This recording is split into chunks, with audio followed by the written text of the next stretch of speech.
ଧରାପୃଷ୍ଠରେ ବିରାଜମାନ କରିଛନ୍ତି ଅଗ୍ରପୂଜ୍ୟ ପ୍ରଭୁ ଗଜାନନ। ଦେବାଦିଦେବଙ୍କ ଆଗମନରେ ଚଳଚଞ୍ଚଳ ହୋଇଉଠିଛି ଗାଁଠୁ ସହର। ହୋମଯଜ୍ଞରେ ପ୍ରକମ୍ପିତ ପରିବେଶ। ମେଢ଼ ବୁଲିବାକୁ ମଣ୍ଡପରେ ଜମିଛି ଶ୍ରଦ୍ଧାଳୁଙ୍କ ଭିଡ଼। ସୁଉଚ୍ଚ ତୋରଣ ସାଙ୍ଗକୁ ସୁନ୍ଦର ଆଲୋକ ସଜାରେ ଝଲସୁଛି ପୂଜା ମଣ୍ଡପ। ଗଣେଶ ପୂଜା ଆସିଲେ ଚର୍ଚ୍ଚାକୁ ଆସିଥାଏ ଭଦ୍ରକର ଟୋକା ଗଣେଶ। ତେବେ ଆସନ୍ତୁ ବୁଲିଯିବା ଆଉ ଦେଖିବା କେମିତି ଚାଲିଛି ଟୋକା ଗଣେଶ ମଣ୍ଡପରେ ପୂଜା ଅର୍ଚ୍ଚନା। ଭଦ୍ରକ ସହର ପୁରୁଣା ବଜାର ଟୋକା ଗଣେଶ ପୂଜା କମିଟି ପକ୍ଷରୁ କେଉଁ ଆବାହମାନ କାଳରୁ ପ୍ରତ୍ୟେକ ବର୍ଷ ଆୟୋଜିତ ହୋଇଆସୁଛି ପ୍ରଭୁ ଶ୍ରୀ ଗଜାନନଙ୍କ ପୂଜା। ଚଳିତ ବର୍ଷ ମଧ୍ୟ ବେଶ୍ ଧୁମଧାମରେ ଚାଲିଛି ଟୋକା ଗଣେଶ ପୂଜା। ସ୍ଥାନୀୟଟି ସଦସ୍ୟଙ୍କ କହିବା ଅନୁଯାୟୀ ବହୁ ପୂର୍ବରୁ ଏହା ଛକ ଗଣେଶ ନାମରେ ନାମିତ ଥିଲା। ମାତ୍ର ଜିଲ୍ଲାର ଜଣେ ପୂର୍ବତନ ପ୍ରଶାସନିକ ଅଧିକାରୀଙ୍କ ଦ୍ୱାରା ବାବା ଗଜାନନଙ୍କ ନାମକରଣ ଟୋକା ଗଣେଶ କରାଯାଇଥିଲା, ଯାହାକୁ ନେଇ ସେବେଠାରୁ ଏଠାରେ ପ୍ରଭୁ ଗଜାନନ ଟୋକା ଗଣେଶ ଭାବେ ପୂଜା ପାଉଛନ୍ତି। କିଛି ବର୍ଷ ପୂର୍ବରୁ ଆମର ଗୋଟେ ଲାଇସେନ୍ସ ଆପ୍ଲାଏ କରିବା ପାଇଁ ଯାଇଥିଲୁ। ବହୁ ବର୍ଷ ପୂର୍ବରୁ ଯେଉଁଠିକି ସେ ଏସ୍ପି ମହୋଦୟ ଥିଲେ, ଭୁଲି ଯାଉଛି, ସିଏ ଯେତେବେଳେ ବୁଢ଼ା ଗଣେଶର ନେଇକି ଗଲେ ସଭା ପାଇଁ ଲାଇସେନ୍ସ ଆପ୍ଲାଏ କରିବା ପାଇଁ, ଆମର ସେଇଠୁ ସେ କହିଲେ ତାଙ୍କର ବୁଢ଼ା ଗଣେଶ ଆପଣଙ୍କର ଟୋକା ଗଣେଶ ମେନସନ୍ କର। କିନ୍ତୁ ପ୍ରକୃତରେ ଆମର ଏ ଗଣେଶର ନାଁ ଥିଲା ଛକ ଗଣେଶ, ୟା ପୁରୁଣା ବଜାର ଗଣେଶ ପୂଜା କମିଟି। ତାକୁ ସେଇ ଯେଉଁ ମେନସନ୍ ହେଇଯାଇଛି ଆଉ।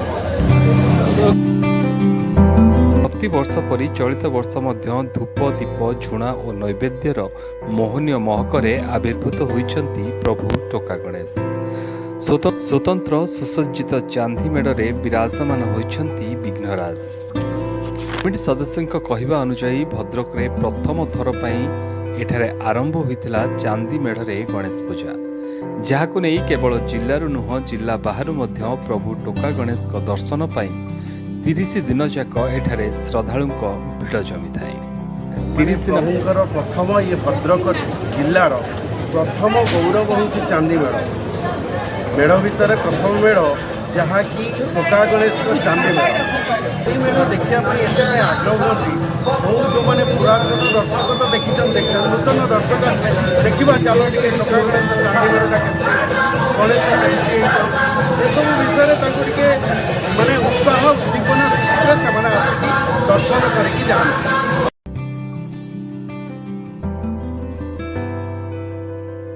ତିରିଶ ଦିନ ପର୍ଯ୍ୟନ୍ତ ମଣ୍ଡପରେ ପୂଜା ପାଇବେ ପ୍ରଭୁ ବିଘ୍ନରାଜ। ପ୍ରତ୍ୟେକ ଦିନ ପ୍ରଭୁଙ୍କର ଅନୁଷ୍ଠିତ ହେବ ସ୍ୱତନ୍ତ୍ର ପୂଜା। ତେବେ ଟୋକା ଗଣେଶ ପୂଜା ଯେତେ ଚର୍ଚ୍ଚାରେ ଥାଏ, ସେତିକି ଚର୍ଚ୍ଚାରେ ଥାଏ ଟୋକା ଗଣେଶ ଭସାଣି।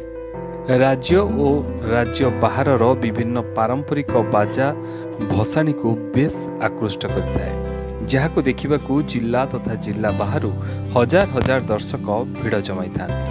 ଚଳିତ ବର୍ଷ ମଧ୍ୟ ଟୋକା ଗଣେଶ ଭସାଣି ବେଶ୍ ଜାକ ଜମକରେ କରିବାକୁ ଆୟୋଜନ ଚାଲିଥିବା ସୂଚନା ଦେଇଛନ୍ତି। ଯେଉଁଟାକି ବାହାର ଜିଲ୍ଲାରୁ ବାହାର ରାଜ୍ୟରୁ ଆମର ବାଦ୍ୟଯନ୍ତ୍ର ସହିତ ପାରମ୍ପରିକ ନୃତ୍ୟ, ପାରମ୍ପରିକ ମାନେ ବାଜା ସବୁକିଛି ବାହାରୁ ଆସେ। ଆମର ତ ବହୁତ ରେୟାର ମାନେ ଲୋକାଲ ଜିନିଷକୁ ବହୁତ ରେୟାର ହୁଏ, ଯେଉଁଟାକି ବାହାର ଜିନିଷକୁ ଆମେ ବେଶୀ ଫୋକସ୍ କରୁ। କାହିଁକିନା ବର୍ଷରେ ଥରେ ବହୁ ଲୋକ ଅନେଇକି ବସିଥାନ୍ତି ଆମେ ଟୋକା ଗଣେଶର ଭସାଣି ଟିକେ ଦର୍ଶନ କରିବା।